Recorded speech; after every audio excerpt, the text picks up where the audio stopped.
that this stuff is live and real, and it has always been live and real. And, if it was possible to live without this stuff, that would be one thing.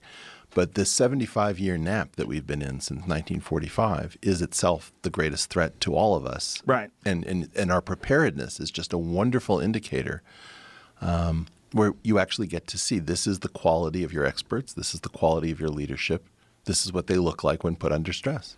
That's true. Eric Weinstein is right.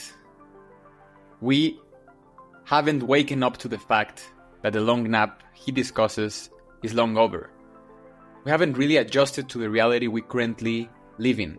In today's world, it's no longer about trying to make a name of yourself, but also trying to protect yourself from a lot of actors, both state, private, public, all those kinds of actors who are trying to make you think that this reality is still stable, that they have it all under control, that the reality is better when they're in charge. And I'm not trying to sound conspiracy theory fanatic, that kind of person. I'm not trying to say that it's all fault of the elites. I'm not trying to argue about any of that. What I'm trying to say, however, is that the chessboard that has been stable for the past 75 years has come to an end, has dramatically shifted. Since the end of the World War II, since 1945, the world enjoyed a period of long peace. Of course, there were conflicts across the world. Of course, wars always happened, but not like right now, and we'll discuss that in this video. This is what Eric Weinstein refers to as the long nap. This period of 75 years where reality was stable, that we really didn't need to prepare for anything except to try to thrive, try to build up our names, build our reputations. Now reality has changed. We're witnessing wars across the globe. We're witnessing a looming sense of chaos, a looming sense of rage from a lot of people, and not a lot of optimism. And this is what I want to change in this video. So with that, let's get into it. Hello everyone. Welcome to this very special edition of Through Conversations podcast, where we explore the truth through conversations with the most brilliant minds. Thank you for joining me again for another solo episode. It's been a while, but this one is one that I'm excited of recording, and also it's a needed video because even though this interview between Joe Rogan and Eric Weinstein happened 4 years ago in the height of the pandemic, that doesn't mean that their ideas and Eric's ideas are not more relevant now. I believe they're more relevant now. And it's true that right now we're not in a World War III scenario, but it is increasingly evident that we're getting closer to it, that we feel that we're getting closer to it. In fact, almost 53% of people in the United Kingdom believe that World War III is likely to happen in the next 5 to 10 years. That is a survey that happened in 2023, and most British people are now bracing for World War III. Just imagine what that does to the mindset of people. Just imagine thinking that World War III is about to happen. And it's not that we are trying to believe that, it's that the indicators are all there.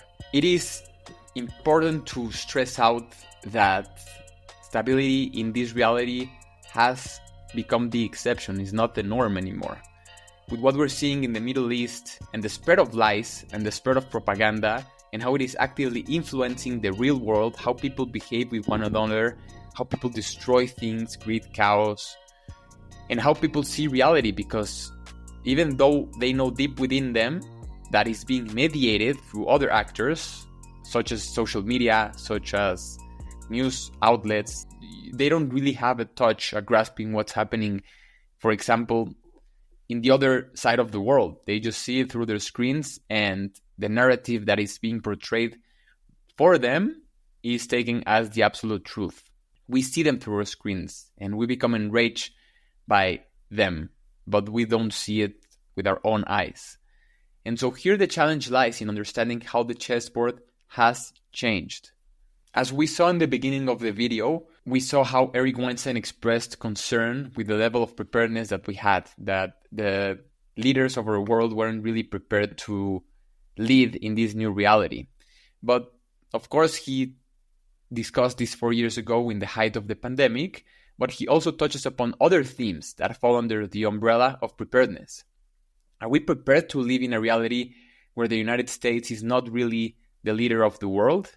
Are we prepared to live in a reality where we openly ask for the bloodshed of a community, where we ask for intifada, not only in Israel, but across the globe and the United States and in college campuses? Are we prepared for a reality where nuclear bombs are increasingly becoming a threat? Are we prepared to live in a reality where our leadership is incompetent and is not trying to get a hold of these problems rapidly? These questions are extremely important to have in mind, because without understanding the level of preparedness that we have to really control these problems, or to at least be awakened to them, are we truly prepared to thrive as a species? We're the closest we've ever been to unleashing the most important technology of reality, of history, which is AI. And are we truly prepared to have AI in this reality? Are we truly prepared to have another actor which is closest to an alien species than anything else joining us in terms of decision making? Are we prepared to be a responsible mentor to this new species that can think for itself potentially? Are we mature enough to have a new technology like this unfolded across reality?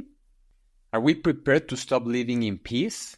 And is this the reality that we're waking up to a world where peace is not the norm, but rather the exception?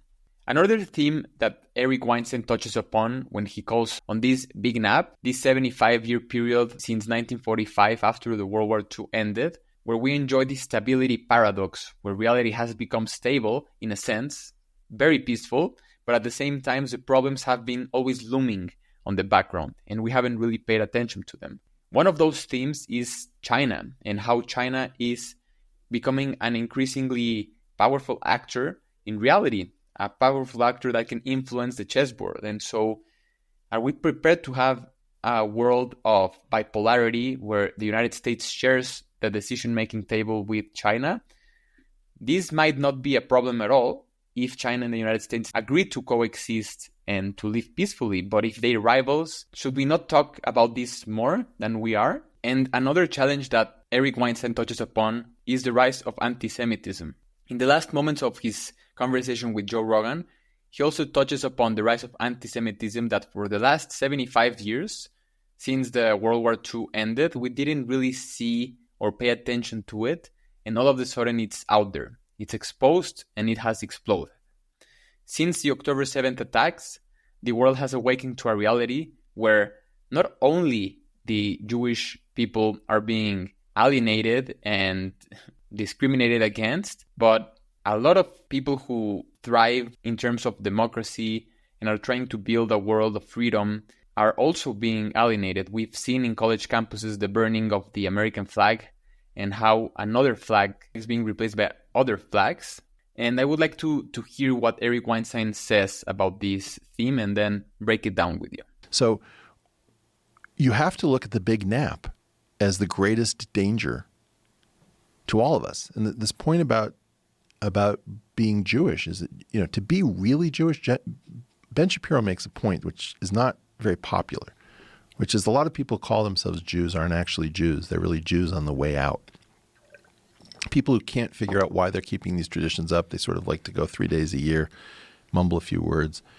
There's something intrinsically Jewish about wanting gold bars someplace where you can grab them, knowing where the exits are on a building. Like, you have to be prepared because the problem of anti-Semitism to leave at a moment's notice. And Jews have always lived like this. And many of us have forgotten because we've gotten soft in a world with, knock wood, anti-Semitism, while prevalent, has been under control in the U.S. for a long time. And I think we've weirdly become denatured because we haven't been living with open anti-Semitism. You see it crop up in the comments section of every video. But it's incredibly important to stay in a state of readiness. And I've tried to keep that story about Passover and the Exodus into Israel from what Jews call Mitzrayim, which means the narrow places, or Egypt. So my contention is the Jews had a great run in Egypt. And we are all the Jews, and earth is Mitzrayim. And it's time to go. Well, as you can see, he touches a lot on themes here that are relevant now more than ever. He said this 4 years ago. Is anti-Semitism really hiding anymore in the United States? Is hate towards the Jewish people a secret anymore? And not only that, the way he extrapolates it to such an interesting way of discussing how the Jews, in his metaphor, reflect all of our species, all of humanity, and we had a great run on planet Earth, and now it's time to leave. It's time to go to another planet. It's time to become interplanetary.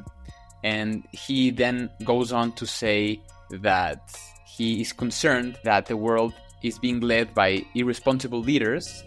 He mentions a couple of those leaders, and he says that he cannot process the idea that these people have within their touch of their hands the power to annihilate millions and millions of people with just one nuclear bomb.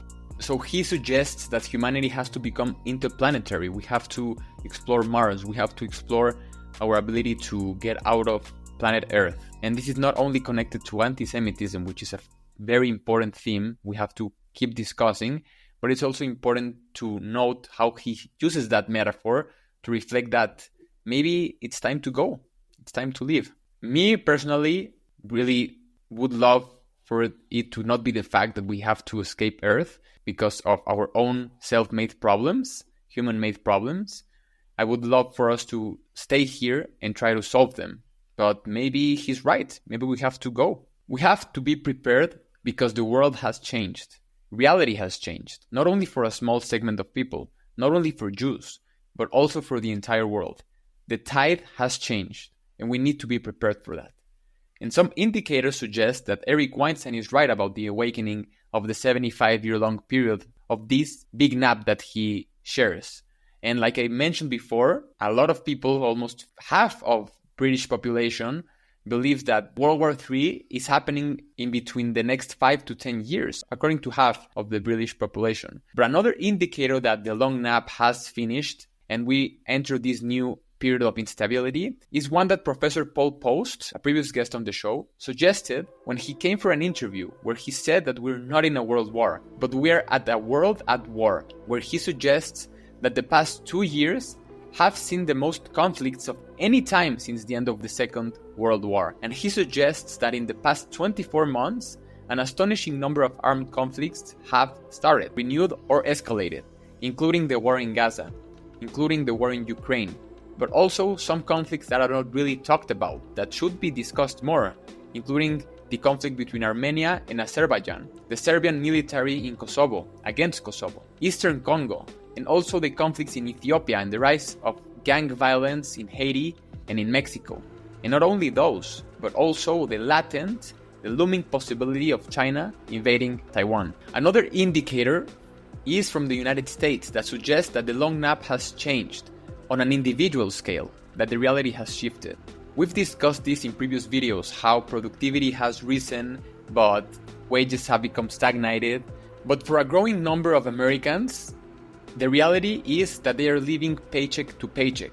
Take, for example, a 2023 survey conducted by payroll.org that suggested that up to 78% of Americans live paycheck to paycheck. In short, or in other words, that's 3/4 of Americans who are struggling to save or invest after paying for their monthly expenses. So my question for you is, how can a society truly thrive when they feel strangled with their finances?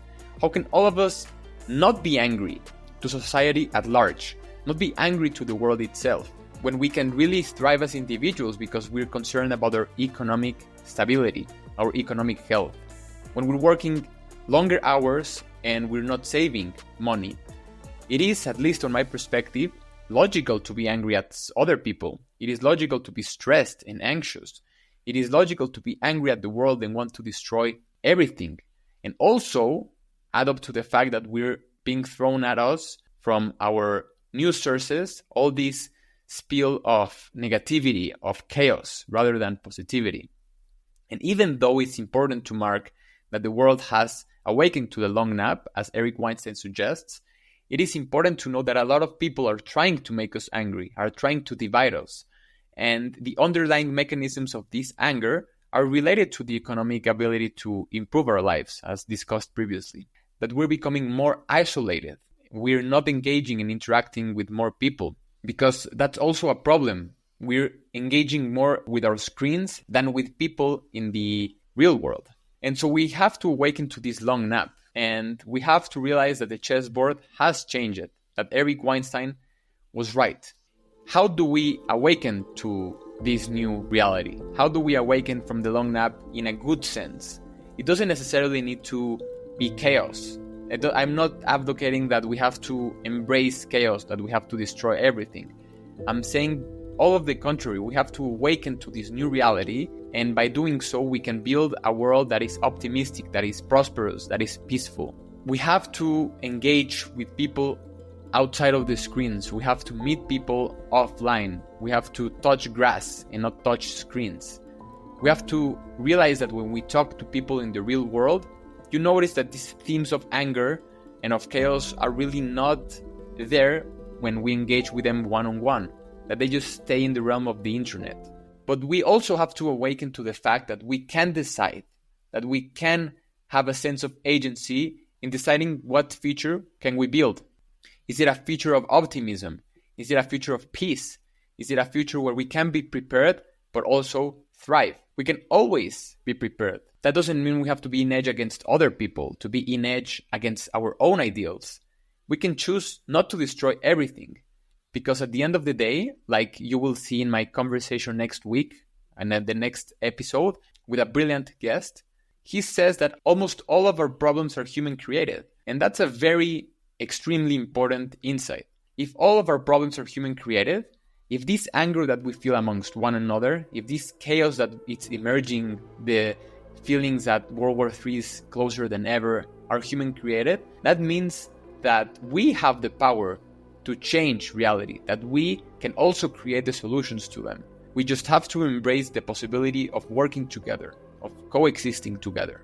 That means that we can also build a reality, a future, where our future generations thank us for choosing the right choices, to choosing peace, and to choosing to unleash amazing, never-before-seen technologies such as artificial intelligence to the reality, to the world where they can become actors for peacemaking, for solution making, for improving healthcare, for improving human lives, and for improving the world at large. And so that's why I remain truly optimistic, because we can prepare for a better reality. We can awaken to this long nap.